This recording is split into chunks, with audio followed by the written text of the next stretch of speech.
तो hey guys, आज की पहली खबर निकल के आ रही है एल्विश यादव के बारे में। तो कल बिग बॉस के वीकेंड वॉर पे एल्विश यादव को एक चीज से काफी ज्यादा बुरा लगा। जब एल्विश यादव किचन में जाते हैं तो वो देखते हैं कि बेबिका और जिया पराठे बना रहे हैं और फलक वहीं पे साइड में बैठी हुई थी। तो एक्चुअली हुआ क्या कि सबके लिए दो पराठे बन रहे थे और एल्विश यादव एक और पराठे लेने आए थे। तो वहीं पे फलक ये बोलती है कि सबके लिए दो पराठे बन रहे हैं, अगर किसी को एक्स्ट्रा खाना है तो खुद बना सकता है। तो एल्विश यादव वहीं से अपनी खाली प्लेट लेके चले जाते हैं। तो आशिका बाद में उनके पास आती है और उनको एक पराठा दे देती है, लेकिन एल्विश यादव उस वाले पराठे को नहीं खाते हैं और कहते हैं कि नहीं अब मैं नहीं खाऊंगा। और बाद में एल्विश यादव जब फिर से किचन में बैठे हुए थे तो वो फलक को ये बोले कि फलक जी, आप अगर कभी दिल्ली आओगे तो हमारे एनजीओ में जरूर आना। इसी पे फलक बोलते हैं कि वो तुम्हारा एनजीओ भी है। इसी पे एल्विश यादव बोलते हैं कि हाँ, उसमें जो भी हमारे पास खाना लेने आता है हम उसमें किसी से भी पूछते नहीं है कि तूने 4 रोटी ले ली या 3 रोटी ले ली। इसी पे फलक बोलती है कि लेकिन मैंने तो किसी से पूछा ही नहीं, बुरा लगा क्या? तो एल्विश यादव बोलते हैं कि ऐसा है कि मैं उस एनवायरनमेंट में आज तक रहा नहीं। और इसी पे फलक बोलती है कि ऐसा है कि भाई इस एनवायरनमेंट में यहाँ पे कोई भी नहीं रहा है। फिर एल्विश यादव ये बोलते हैं कि अगर आप मेरे को कभी कुछ बनाने को कहोगे तो मैं कभी आपको ये मना नहीं करूंगा। तो फलक ये बोलते हैं कि मेरे को आपसे बहस ही नहीं करना है। एल्विश यादव कहते हैं कि मैं आपसे बहस कहाँ कर रहा हूँ, मैं तो आपको ऑफर कर रहा हूँ एनजीओ के लिए। तो इसी पे पूजा भट्ट, बेबिका और जिया और साथ में फलक ये कहते हैं कि इतने अच्छे पराठे पड़े हैं, ले लो ना खाने के लिए। तो एल्विश यादव कहते हैं कि ऐसा है कि मैं टोकने के बाद नहीं खाता, आप लोग भले टोकने के बाद खा लेते होगे लेकिन मैं नहीं खा पाता हूँ। तो इस पे फलक बोलती है कि जब हम बना के खिलाते हैं तो कोई नहीं देखता है, एक दिन बोल दिया किसी को तो बुरा लग गया। तो इसी पे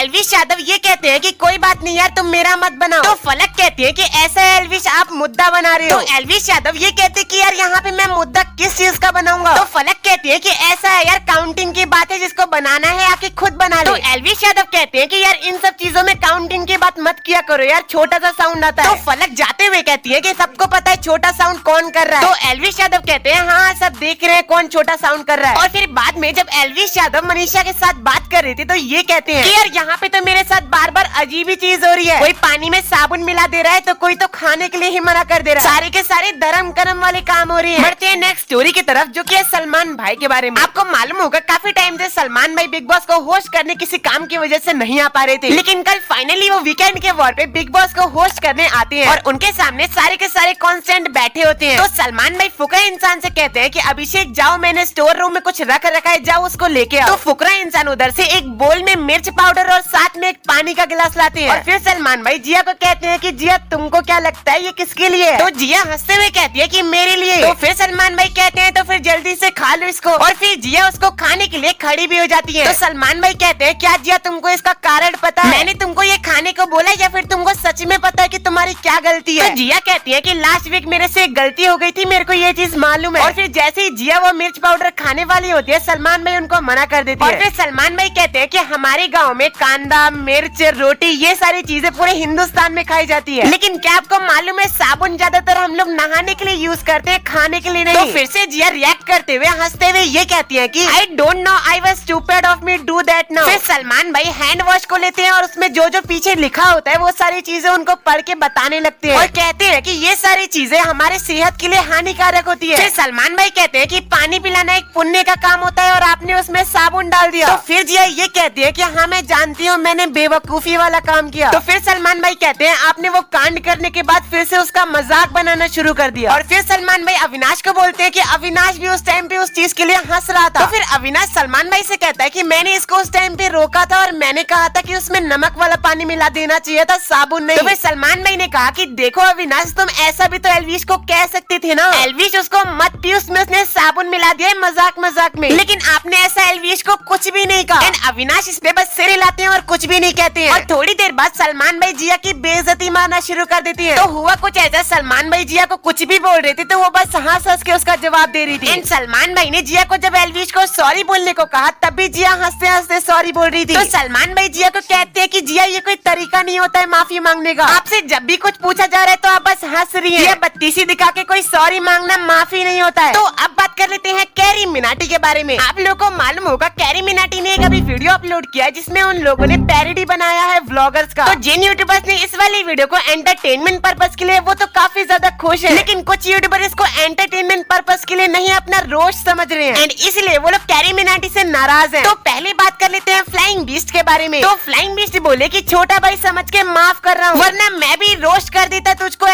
@carry Minati. Love and respect your hard work. और साथ ही साथ फ्लाइंग बीस्ट अपने इंस्टा पे ये बोले कि पता नहीं लोगों को क्या मजा आता है, हम तो बस अपना काम करते हैं और लोगों को एंटरटेन करते हैं। हमारी लाइफ में जो भी होता है उसे देखने में उनको मजा आता है इसलिए हम बनाते हैं, लेकिन इन जैसे रोस्टर से हम नहीं रुकने वाले। और अब बात कर लेते हैं टेक्निकल गुरुजी के बारे में। तो टेक्निकल गुरुजी बोले कि तू तो धोती खोल रहा है मेरी, रुक अब तुझे खरीदता हूँ, बहुत पैसा है मेरे पास। और आपको मालूम होगा कैरी मिनाटी ने अरमान मलिक को भी उसी में पैरोडी बनाया था एंड अरमान मलिक इस चीज को लेकर कैरी मिनाटी के ऊपर थोड़ा सा गुस्सा हो गए। अरमान मलिक ये बोले कि मेरी 2 बीवी हो या 4, तेरे को क्या और मुझे तेरे जैसे नंबर लिखने की जरूरत नहीं पड़ती। एक दो समझ में आया या तो अपनी हद में रहो। मुझे तो बिल्कुल समझ में नहीं आया कि ये कैरी मिनाटी को क्या कह रहे हैं। तो फाइनली बात करते हैं सौरभ जोशी के बारे में। तो एक्चुअली सौरभ भाई इस चीज को लेकर काफी ज्यादा खुश है एंड उस वीडियो पे रिएक्ट करते हुए सौरभ जोशी कुछ ये बोले। गाइस ये कैरी मिनाटी का वीडियो देख के मुझे इतनी खुशी हो रही है ना, इतनी खुशी हो रही है, मतलब मुझे सरप्राइज मिल गया। क्योंकि भाई एक टाइम ऐसा था जब मैं इनको देखता था और आज मुझे मतलब मेरे जैसा प्ले कर रहे हैं, मतलब सौरभ जोशी बने हुए, मतलब देख के मतलब इतनी खुशी सी हो रही है ना। और इतनी डिटेलिंग भाई वीडियो में हर चीज़ ऐसा लग रहा है कि मेरे घर पे। पहले तो मुझे लगा भाई ग्रीन स्क्रीन है, फिर ध्यान से देखा भाई पूरी डिटेलिंग कर रखी है, बहुत मेहनत कर रखी है। तो मतलब मैंने इतनी बार देख लिया, मुझे इतना मस्त लग रहा है। तो थैंक यू कैरी भाई, थैंक यू सो मच। तो चलिए अब बात कर लेते हैं कुछ अचीवमेंट्स के बारे में। टेक्निक ने कर लिए अपने 5 लाख सब्सक्राइबर और दी वायरल फीवर ने कर लिए अपने 12 मिलियन सब्सक्राइबर और नियॉन मैन ने कर लिए 2 मिलियन सब्सक्राइबर। तो मैनी कांग्रेचुलेशंस आप सबको। तो चलिए फिर मिलते हैं आपको किसी और नए वीडियो में किसी और नए टॉपिक के साथ। तब तक के लिए बाय दोस्तों।